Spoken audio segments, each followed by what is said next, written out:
E aí pessoal, vamos comentar SmackDown aí do dia 8 de agosto, 8/8, foi a última terça-feira aí. A gente teve o show abrindo com ele, o John Cena, aparecendo aí já pra começar o show e tudo mais. Falou ali um monte de coisa, como sempre eu costumo falar, eu costumo falar que falou um monte de coisa porque eu realmente não lembro o que eles falaram, sério. Eu realmente não consigo marcar o que eles falam durante segmentos aqui, quais são os argumentos dele. Mas enfim, ele falou lá alguma coisa que deve ter sido muito interessante, que eu não lembro agora o que foi. E foi interrompido pelo Baron Corbin, que estreou novo Titantron, nova animação ali das telas, que eu não gostei, cara. Por que colocaram fogo na tela? Não sei porque eu gostava muito mais da antiga, que era aquela cidade ali, e ia descendo aquela fumaça de cima, assim, era muito mais legal. Não sei porque mudaram a música tema também dele, que era muito boa. Não dá pra entender, cara, não dá pra entender. Abandonaram a antiga música tema e Titantron dele, que era muito bons. Era uma das entrances que eu mais gostava, porque era uma entrance diferente, tinha algo diferente ali acontecendo, e não era longa, tipo uma entrance do Undertaker, uma entrance do Finn Balor, uma entrance do Shinsuke Nakamura, sabe?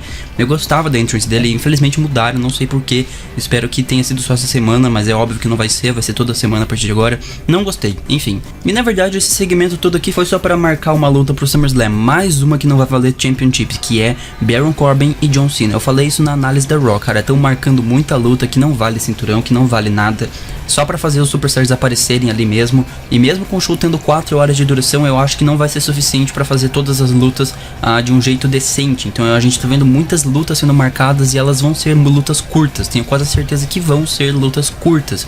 Então veio Daniel Bryan e marcou essa luta que vai ser entre John Cena e o Money in the Bank holder Baron Corbin no SummerSlam, só pra não deixar os dois de fora, né? A gente teve uma tag team match aí entre Tye Dillinger e Sami Zayn contra The Usos. Tye Dillinger é outro que, né, tá sendo bem pouco explorado, veio aí no Royal Rumble, desde o Royal Rumble, galera, ele já tá aí no SmackDown, e até agora não foi utilizado muito bem. Eu não tô vendo tudo do Tye Dillinger aqui, apesar do público gostar muito dele, eu ainda não tô vendo todo o potencial dele. Inclusive fazia várias semanas já que ele não aparecia, finalmente apareceu. Sami Zayn é outro que, né, já faz bastante tempo, faz meses aí que ele não tá sendo explorado, desde que acabou a storyline, a feud dele com Kevin Owens. O Sami Zayn tá perdido por aí, virou quase que um jobber já, acho que já deve ser um jobber, enfim, depende do ponto de vista de vocês. No SummerSlam vai ter The Usos contra The New Day, e nessa semana teve essa tag team match, foi uma luta boa.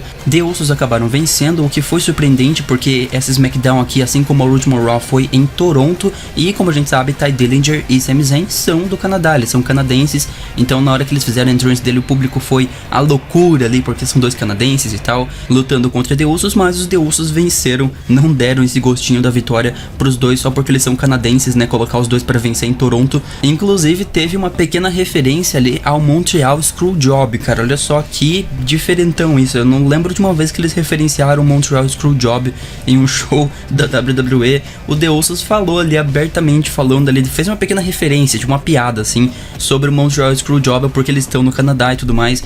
Acho que todo mundo aqui conhece o Montreal Screwjob, né, óbvio, não preciso explicar o que foi. E foi interessante, logo depois veio o The New Day, atacou eles ali, tentou atacar eles com cadeiras, então tá construindo aí a rivalidade deles pro SummerSlam. Em seguida teve mais um dos episódios bizarros aí do Fandango e Tyler Breeze agora fazendo o Fashion Pics, só porque eles estão ali no Canadá e tudo mais. E sério, o segmento é engraçado, realmente é. Ele é realmente uma quebra de humor, né, galera? São segmentos de humor e realmente foi engraçado, mas dessa vez colocaram até The Ascensions ali, que são dois vilões, e meio que perdeu o sentido dos personagens dele ali, fazendo piada com uma torta de maçã, acho que é, sei lá. No fim o segmento foi legal, são segmentos legais ali, criam algumas coisas interessantes ali de quebra de humor, mas enfim, continuando, indo pra frente, a gente teve Charlotte, que lutou contra a Lana. A Lana, que antes falou em um segmento ali pra Tamina que ela queria competição, então eles foram lá e deram uma competição pra ela. Simplesmente Charlotte, né, cara? Simplesmente a mulher mais forte aí da Women's Division atualmente. Inclusive Charlotte, né, bastante ofuscada ultimamente, não tá acontecendo muita coisa com ela, não tá envolvida nem mesmo com a luta no SummerSlam. Até agora não sei o que vai ser a participação dela no SummerSlam. Se já foi confirmada a luta, não lembro o que vai ser, mas, né, ela não tá envolvida na SmackDown Women's Championship Storyline, porque a Natália que tá envolvida ali, então, sei lá, enfim, de qualquer forma teve essa luta aí, foi uma luta bem rápida. Em seguida teve um segmento muito bom aí entre Shane McMahon, Kevin Owens e AJ Styles. Veio o Shane McMahon, ele falou que ele vai ser um juiz imparcial, ele não vai tomar partidos lá no SummerSlam, mesmo com o que aconteceu entre o Shane e o AJ há pouco tempo atrás. Inclusive mostraram imagens ali do que aconteceu há bem pouco tempo. Como a gente lembra, o Shane e o AJ, eles batalharam na WrestleMania, foi luta de WrestleMania entre os dois aqui. Não foi a melhor luta da WrestleMania, mas foi uma luta que teve lá só pra colocar o Shane, porque ele adora se enfiar nesses grandes pay-per-views. Como sempre, eu acho que ele se acha um part-timer, não sei, porque ele sempre aparece em WrestleMania, SummerSlam e Survivor Series, e só nesses 4 grandes ali, no Royal Rumble também. Então ele se enfiou no SummerSlam dessa vez ali, colocando ele mesmo como juiz, quer dizer, o Daniel Bryan, entre aspas, colocando ele como juiz. Então foi só um segmento pra lembrar que essa storyline continua rolando aí. Quase que rolou uma United States Championship match aqui, os dois ali se confrontaram, e no final rolou uma confusão ali, onde o Shane McMahon acabou sendo acertado pelo AJ Styles. O Shane McMahon foi acertado com um chute do AJ Styles, mostrando que talvez eles criem na próxima semana, até o SummerSlam, né, que falta aí só mais uma semana, eles criem alguma storyline aí onde o Shane pode se voltar contra o AJ por causa desse golpe que ele deu ali no Shane. Então talvez a luta no SummerSlam não seja tão imparcial assim. A gente pode muito bem ver o Kevin Owens vencendo graças à ajuda do Shane McMahon, por causa dessa rivalidade que o Shane tem com o AJ, que parece que voltou à tona essa semana com esse ataque acidental aí do AJ, pelo menos essa storyline que eles estão criando. Achei bem interessante, tá realmente tudo andando bem aí pro SummerSlam. A gente teve uma luta que eu não esperava ver, que não é muito comum, que foi Carmella, que é a Miss Money in the Bank, enfrentando a Naomi, que é a SmackDown Women's Champion. Então é uma chance perfeita para ela usar o briefcase dela. Não é muito comum a gente ver esse tipo de luta aqui entre a pessoa que tá segurando a maleta e o próprio campeão, mas a gente teve essa luta essa semana e a Naomi perdeu, cara, e perdeu com a ajuda do James Ellsworth. Parece que acabou aqueles 30 dias de banimento que o James Ellsworth tinha. Inclusive o público já tava gritando "We want Ellsworth", quer dizer, a gente quer o James Ellsworth, e ele meio que empurrou a Naomi de cima do top rope ali enquanto o juiz não tava vendo e ajudou a Carmella a vencer a luta. O que foi estranho é que com a Naomi ali caída, a Carmella não quis usar o briefcase dela. Também foi um pouco estranho. Ela podia pelo menos ter ameaçado, assim, que podia querer usar, sabe, só pra mostrar, né, que ela tá segurando a maleta, que ela pode usar a hora que ela quiser. Então, mas ainda assim decidiram não fazer isso. Só teve aí o retorno do James Ellsworth mesmo. E vamos logo pro main event. O main event foi Jinder Mahal, que enfrentou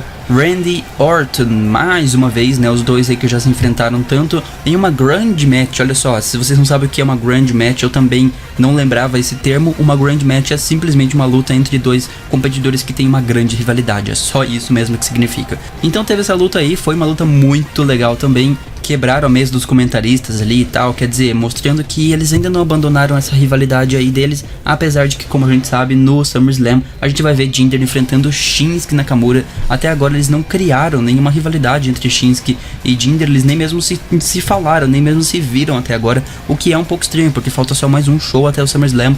Será que eles não vão criar nada, tipo, alguma coisa, alguma rivalidade entre os dois? O que é um pouco estranho, mas enfim, teve essa luta aí, Randy Orton venceu, e a gente terminou a SmackDown desse jeito. A minha nota vai ser um 9, a mesma nota da Raw também, acho que merece um 9. Como eu disse, as coisas estão se encaminhando muito bem pro SummerSlam, eles estão fazendo um book legal, eu realmente estou gostando do booking desse SummerSlam, as coisas estão indo bacana, apesar de, como eu disse, né, muitas lutas para um show de 4 horas, mesmo para um show de 4 horas é bastante luta que já foi confirmada, principalmente lutas que não valem Championship, e algumas outras lutas que não fazem muito sentido, porque são storylines que, tipo, acabaram de criar, que eles estão fazendo de última hora, tipo essa do John contra Baron Corbin aí, que, tipo, os dois nunca tiveram rivalidade e decidiram criar aí do nada, 2 semanas antes, uma rivalidade entre os dois só pra fazer uma luta no SummerSlam pros dois aparecerem, tipo assim, esse é o único motivo dessa luta tá ali. Então, enfim, esse foi o vídeo, comenta tudo que você quiser aí embaixo, se você gostou deixa o like, inscreve-se, ativa o sino e como sempre a gente se vê no próximo. Falou então, até mais pessoal.